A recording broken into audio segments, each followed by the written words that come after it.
Hi friends, केम छे बधाने मजामां ने। આગળ આપણે નીડલ્સ અને તેનો ઉપયોગ જોયો, પછી રેશમ વર્ક છે કેવી રીતના કરવું, તેમાં બે દોરાનો યુઝ કરીને વર્ક કરવું એ જોયો. આજે આપણે કટ બીટ્સ મીન્સ કે કટ દાણા અથવા તો વલ, જે ગુજરાતી ભાષામાં આપણે કહીએ છીએ ને વલ, તેનું વર્ક કરવાના છીએ. તેમાં આપણે આ જે પોલિસ્ટર થ્રેડ આવે છે આરી વર્કમાં વર્ક કરવા માટે, માર્ચી વર્કમાં જે વર્ક કરીએ છીએ એના માટે, તેના ઉપયોગથી પણ કરી શકીએ છીએ. આ દોરાનો યુઝ કરીને પણ વર્ક કરી શકીએ. અને બીજું છે ઝરી, કસબ છે, કસબનો ઉપયોગ કરીને પણ વલનો આપણે વર્ક કરી શકીએ છીએ કટદાણાનું. તો આજે આપણે છે ઝરીનો યુઝ કરીને, કસબનો યુઝ કરીને આપણે કટદાણાનું વર્ક કરીશું. તો ચાલો જોઈએ. આ છે મેં આખી સોય, આપણી જે નીડલ છે કટદાણાને વર્ક કરવા માટેની, એ નીડલ છે મેં આખી ભરી લીધી છે. આ છે 10 નંબર નીડલ, આ વાળી, એ મેં આખી ભરી લીધી છે. જોઈ લ્યો તમે. આ નીડલનો યુઝ કરવાનો ઉપયોગ, ફાયદો જ એ છે આપને કે આખી ભરી અને આપણે વર્ક કરી શકીએ છીએ. આમાં પણ આપણે જે રીતના પહેલાં એન્ડ નોટ કર્યો હતો એ જ રીતના એન્ડ નોટ કરીશું, લોક મારીશું. સ્ટાર્ટિંગમાં 2 સ્ટીચ છે, બેક જશું આપણે.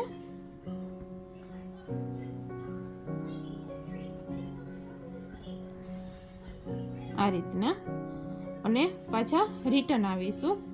હવે આમાં છે એક કટદાણાનો યુઝ કરીને આપણે વર્ક કરવાનું છે. તો આ રીતના આમાં તમે 2 અથવા 3 કટદાણા ફેંકી અને એક સાથે વર્ક કરી શકો છો. પણ આજે હું એક કટદાણા ફેંકી અને મીન્સ કે નાખી અને વર્ક કરું છું. તો જોઈ લ્યો તમે કે રીતના વર્ક કરું છું. સાંકડી બી થોડીક હું મોટી નીકાળું છું, કારણ કે મારે છે 2 વલની જે વચમાં છે થોડી સ્પેસ રાખવાની છે, એટલા માટે. એ અલગ જ લુક થોડોક આવે છે એનો, મારે એ રીતના વર્ક કરવું છે આજે આમાં, એટલા માટે. જોઈ લ્યો તમે. આ વિડીયોમાં તમે જોઈ શકો છો કઈ રીતના હું એક કટદાણા ફેંકી અને વર્ક કરું છું. આપણે જે આગળ જે રેશમનો જે ટાંકો નીકાળેલો છે એ જ રીતે મારે 2 જે કટદાણા ફેંકું છું, કટદાણા છે એની વચમાં મારે થોડી સ્પેસ રાખવી છે, જગ્યા મૂકવી છે, એટલા માટે. એટલે હું થોડીક સાંકડી મોટી નીકાળું છું, ચેઇન સ્ટીચ, જેથી વચમાં થોડી જગ્યા રહે. અને સાંકડી બધી એક સરખી નીકળે એ આપણે થોડું ધ્યાન રાખવાનું, જેથી વર્ક છે ઓલ ઓવર બધું એક સરખું લાગે. ઓલું થોડું નાનું મોટું સાંકડી નાની મોટી નીકાળેલી હશે તમે, ચેઇન સ્ટીચ છે નાનો મોટો હશે તો થોડું છે કોઈ વલ આગળ હશે, કોઈ કટદાણા પાછળ હશે, એવું થઈ શકે છે.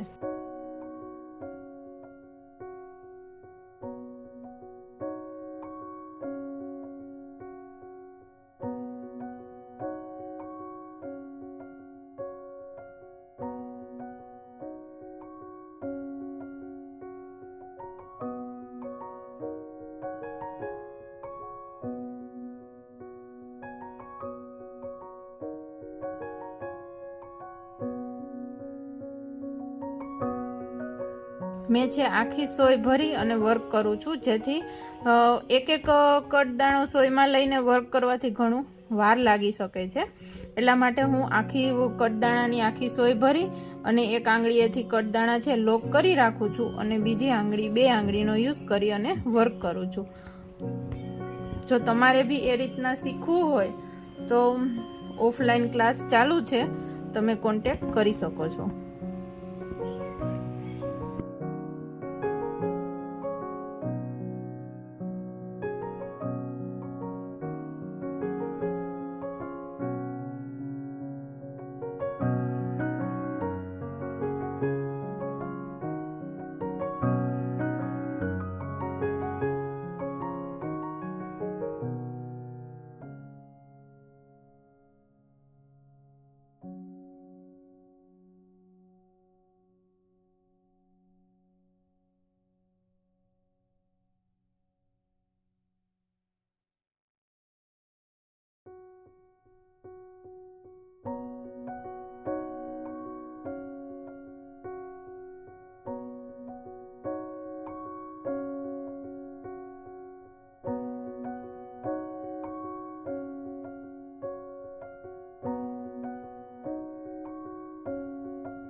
આમાં છે હવે અહીંયા આ પૂરું થઈ ગયું છે.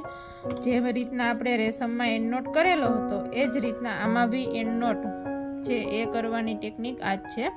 આપણે જે પહેલો દોરો છે, આ જે પહેલો દોરો છે એની વચમાંથી બાજુમાંથી એક ટાંકો નીકાળી એની વચમાંથી આને સરકાવવાનો છે.